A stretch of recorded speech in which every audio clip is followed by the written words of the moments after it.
महाराष्ट्र में 15 जनवरी को महानगर पालिकाओं के चुनाव होना तय हुआ है और 16 जनवरी को रिजल्ट भी आएगा।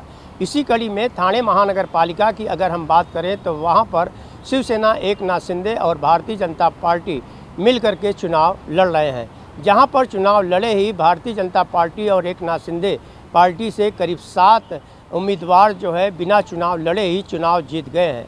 इस बात पर खुशी जाहिर करते हुए महाराष्ट्र के उप मुख्यमंत्री एकनाथ शिंदे ने विपक्ष पर तमाचा जड़ते हुए कहा है कि मराठी मानुष का जो मुद्दा उठाया जा रहा है वह गलत है और महाराष्ट्र के मराठी मानुष ने यह चुनाव जिता करके चुनाव से पहले ही यह साबित कर दिया है। उन्होंने कहा है कि ठाणे महानगर पालिका में युति यानी गठबंधन की सत्ता बनेगी और महानगर पालिका पे भगवा फहरेगा।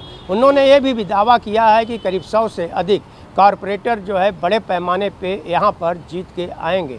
वहीं दूसरी तरफ उन्होंने प्रधानमंत्री नरेंद्र मोदी के ऊपर विपक्ष द्वारा जो वार किया गया था उस पर पलटवार करते हुए उन्होंने कहा है कि हमारे देश के प्रधानमंत्री नरेंद्र मोदी जो हैं महाराष्ट्र के साथ साथ मुंबई को एक ग्लोबल सिटी बनाने जा रहे हैं और यहाँ पर विकास लगातार वह कर रहे हैं और इसी को देखते हुए महाराष्ट्र की जनता और ख़ास तौर से मुंबई महानगर पालिका पर भी शिवसेना और भारतीय जनता पार्टी का कब्जा होगा।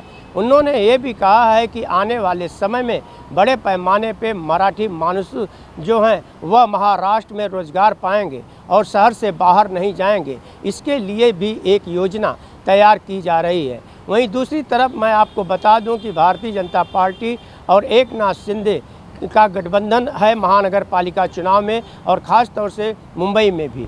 लेकिन एकनाथ शिंदे ने यह तय किया है कि ठाणे, मुंबई और बहुत सारे ऐसे महानगर पालिका हैं जहां पर उनके उम्मीदवार जीतकर आएंगे।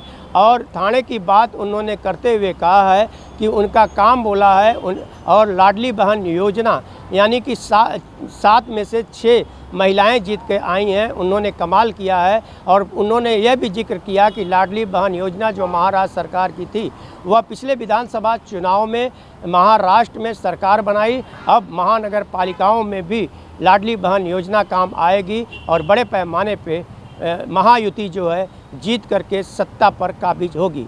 ऑन टीवी न्यूज़ के लिए कैमरामैन बाला के साथ हरीश तिवारी।